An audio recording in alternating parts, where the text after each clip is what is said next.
नमस्कार friends study रोडिया channel को आपको स्वागत करुच्ची फ्रेंड्स। आज हूँ 16 डिसेम्बर 2023। आज date of important current affairs question हूँ अपकमिंग कॉम्पिटिटिव एग्जाम सब क्वेश्चन आपन सहित वीडियो डिस्कसन करी समस्त डिटेल सहित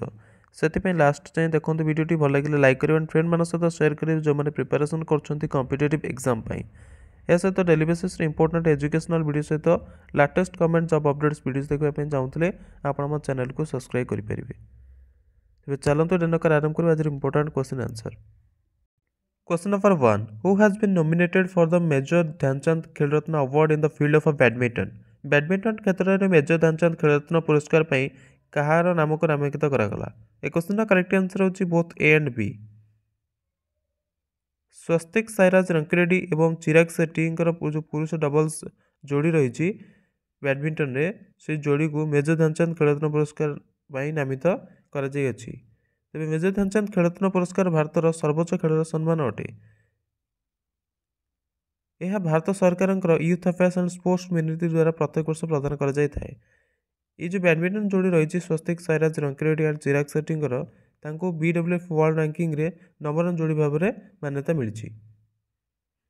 नेक्स्ट क्वेश्चन देखो, what is the name of the institute that conducted mission Antarctica. Mission Antarctica संचालित करने संस्थार नाम कौन अटे। ए क्वेश्चन करेक्ट आंसर होची Himalayan mountaineering institute Darjeeling. Himalaya पर्वतारोहण संस्थान द्वारा मिशन अंटार्कटिका चला जाइतिला। तबे रक्षा राज्य मंत्री जी रही श्री अजय भट्ट हिमालय पर्वतारोहण संस्थान दार्जिलिंग एक टीम को सबुजपता देखी ये मिशन जो मिशन अंटार्कटिका को सफलतापूर्वक कंप्लीट कराइथिले। तबे ये जो टीम रही सिक्किम हिमालय ठारू जोटा कि माउंट रेनाक्र जो गिरिशृंग सहित समग्र देश में 7500 वर्गफुटर संपूर्ण दूरता पर राष्ट्रीय ध्वज को प्रदर्शन कराइथिले। नेक्स्ट क्वेश्चन देखिबा, what is the name of Hyderabad. Actually Etah ranking हम तो what is the ranking of Hyderabad in Mauritius world wide quality of living ranking for 2023। 2023 में मॉर्शस विश्वव्यापी जीवन गुणवत्ता रैंकिंग हैदराबाद स्थान कौन अटे। तो देखो ये क्वेश्चन करेक्ट आंसर है 153rd। What is the place of Hyderabad हवा कथा। तो हैदराबाद जो रही 2023 में मॉर्शस विश्वव्यापी जीवन गुणवत्ता रैंकिंग 153तम स्थान हासिल कर शीर्ष रैंकिंग वाला भारतीय सहर मान गोटे हो रैंकिंग समग्र दुनियार विभिन्न असाइनमेंट स्थान मान प्रवासी कर्मचारी एवं तांकर परिवार मानक दैनिक जीवन व्यवहारकर्तार आकलन पर आधारित अटे। हैदराबाद जी की 153तम स्थान रही हैदराबाद 2023 मॉर्शस जीवन स्तर गुणवत्ता सूचकांक सर्वोच्च स्थान वाला भारतीय सहर बर्तमान हो जाए। बेंगलुरु दुनिया समग्र दुनिया जो प्रवासी कर्मचारी मान परिवार दैनिक जीवन व्यवहारकर्ता मॉर्शस जो आकलन अनुसार बेंगलुरु को 156तम स्थान रही भारतीय सहर तृतीय सबुठ उच्च स्थान रही बेंगलुरु। से पुणे 154तम स्थान हासिल कर रैंकिंग रे हैदराबाद पर। Next question, in which city did the grand opening ceremony of the 8th Brahmaputra Valley Film Festival take place. अष्टम Brahmaputra Valley Film Festival VFF भव्य उद्घाटन समारोह केउं सहर रे हैला। तो ये क्वेश्चन करेक्ट आंसर होची गुवाहाटी। अष्टम ब्रह्मपुत्र वैली फिल्म फेस्टिवल भव्य उद्घाटन समारोह गुवाहाटी आयोजित करागला। समारोह विशिष्ट स्थान गुवाहाटी कोहिली पारा स्थित ज्योति चित्रवन थिला। तेज आसाम गुवाहाटी पूर्वोत्तर भारत सबुठ प्रतीक्षित फिल्म महोत्सव मान गोटे जीवंत और सांस्कृतिक रूप से समृद्ध आर मंच प्रस्तुत कर। तेज ये आप रखिए ब्रह्मपुत्र वैली फिल्म फेस्टिवल ये आपंकर गुवाहाटी आरंभ कर ऑर्गेनाइज कराइला। Next question, what is the name of the India's firstest solar electric boat launched in December 2023। December 2023 launch कर भारत सबुठ फर्स्टेस्ट सोलर इलेक्ट्रिक जो रही बोट लॉन्च कर नाम कौन अटे। तो आंसर होकर बरकुड़ा। भारत सबुठ फर्स्टेस्ट सौर इलेक्ट्रिक डंगा बा बोट रूप से प्रतिष्ठित बाराकुडा को नोबाल्ट सोलर एवं इलेक्ट्रिक बोट्स द्वारा लॉन्च कर तेज जहाज को 12 यात्री मान सहित एवं किसी जिनस को नहीं जावाई डिजाइन कर जी कि 12.5 समुद्रिक माइल शीर्ष गति माने गोटे घंटा को एवं गोटे थर चार्ज करिया परे 7 घंटार रेंज पर्यंत ये कौन कर समुद्र जोटा कि जो अद्यमातिक टाइड आसो से समय। नेक्स्ट क्वेश्चन देखा who has been selected by the Royal Society of Chemistry to receive the नायोम Prize for education in recognition of her contribution to advance in chemistry education रसायन विज्ञान शिक्षा को आगू बढ़ाइबार योगदान मान्यता देवाई रॉयल सोसाइटी ऑफ केमिस्ट्री द्वारा शिक्षापी नयोम पुरस्कार प्राप्त करने क्या नामित कर क्वेश्चन करेक्ट आंसर होची Sabita Ladage Homi Bhabha Centre for Science Education HBCSC professor Sabita Ladage को Royal Society of Chemistry RSC द्वारा शिक्षा पाई नयोम पुरस्कार रे सम्मानित करा जाय अछि तेज लाडेज का मान्यतार श्रेय रसायन विज्ञान शिक्षा को आगू बढ़ाइबार महत्वपूर्ण योगदान को दि जाइए बेसिकली स्नातक स्तर में से स्नातक विज्ञान पढ़ाइबा एवं शिक्षा प्रति निजर समर्पण रसायन विज्ञान प्रयोगशाला शिक्षार सावधान पूर्वक एवं आलोचनात्मक टिप्पणी पर जोर देवाई जना जाती तेज यह पुरस्कार में रसायन विज्ञान शिक्षार भविष्य को आकार देवापर लाडेजर उत्कृष्ट कार्य को स्वीकार करने सहित 5000 यूरोर पुरस्कार एक पदक और एक प्रमाणपत्र सामिल अटे RSC जो CEO रही नाम हूँ हेलेन पेन next question who secure the top spot in the Hurun India top 100 under 30 list 2023 असाधारण कौशल सहित युव उद्यमी मान प्रदर्शन करने सहित Hurun India top 100 under 30 list 2023 शीर्ष स्थान निम्नलिखित मान किए हासिल करछंती एक क्वेश्चन करेक्ट आंसर होची कैवल्य वोरा एवं Aadit Palicha option third quick commerce app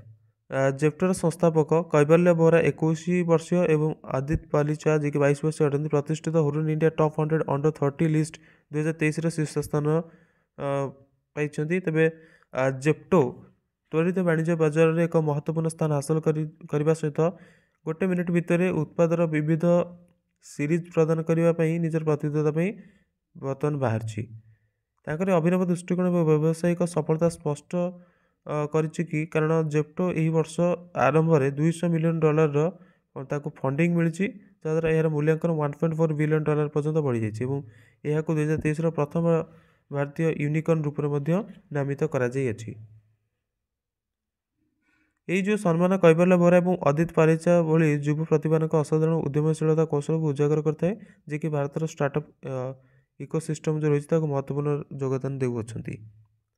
next question देखा who top the UK's 2023 South Asian celebrity list securing the first position among the top 50 Asian celebrities in the world United Kingdom 2023 दक्षिण Asia celebrity सूची में किए शीर्ष स्थान हासिल करछंती जे कि विश्व में शीर्ष 50 एशीय हस्ती मान प्रथम स्थान हासिल करछंती तो क्वेश्चन करेक्ट आंसर होची शाहरुख खान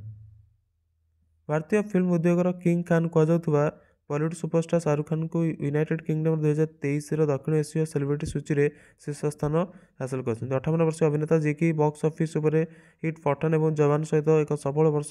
बीती कॉमेडी ड्रामा डंकीर क्रिसमस रिलीज बर्तमान से प्रस्तुत कर यूके साप्ताहिक ईस्टर्न आई द्वारा संकलित वार्षिक सूची में शाहरुख खान को फिल्म उद्योग में असाधारण उपलब्धि मान्यता दी जाइए तेज बहुत माने जमती कि कंपटीशन पर शाहरुख खान को 2023 शेष पर्यंत कैलेंडर वर्ष तीन प्रमुख बॉलीवुड ब्लॉकबस्टर हिट देगी जोटा कि यही उपलब्धि से हासिल कर नेक्स्ट क्वेश्चन देखा who secured a gold medal in the elite 88 kg category for Khelo India para games powerlifting competition held in New Delhi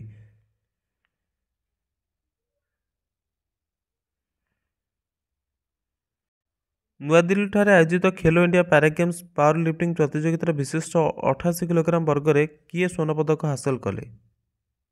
A question correct answer होची स्वदेशा बीजी कर्णाटकर संदेशा बीजी जी कि असाधारण ताकत बा बलर प्रदर्शन करने सहित Khelo India para games powerlifting प्रतियोगितार विशिष्ट 88 किलोग्राम वर्ग में स्वर्ण पदक जीतते से खेल में निजर कौशल देखा सहित 171 किलोग्राम उल्लेखनीय प्रयास को हासिल करछंती माने 88 किलोग्राम यहाँ आपंकर था कि 171 वजन उठेकी गोल्ड मेडल हासिल कर वर्ग में द्वितीय स्थान दिल्लीर जगमोहन जी की हासिल कर 145 किलोग्राम वजन उठे। गुजरातर दिव्येश लदानी 140 किलोग्राम उठे सर्वश्रेष्ठ प्रयास सहित कांस्य पदक जीति। तेज संदेशा विजी को उत्कृष्ट प्रदर्शन खेलो इंडिया पारा गेम्स रे कर्णाटक प्रतिभार प्रतिनिधित्व में योगदान देती जी कि पारा खेल में विविधता और उत्कृष्टता पर जोर देउछि।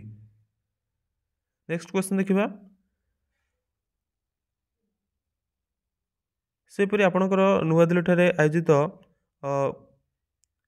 खेलो India para games power lifting प्रतियोगिता एलिट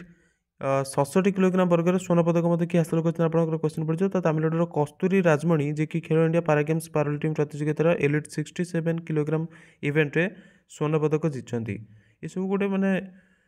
जिनस कि जोटा कि आमको चेरिश करार अच्छी कारण ये पारा गेम्स मैंने आपण मैंने बुझीपारे कौ टाइप से अच्छा तो से जब ये उपलब्धि हासिल कर तो आम कौन करें यहाँ आम गोटे चैलेंज बोली आम मानवा निहाती दरकार। नेक्स्ट क्वेश्चन देखा आम बर्तमान राइजिंग स्टार जोटा कहते who was name the rising star of the year 2023 among women by the United world wrestling UWW।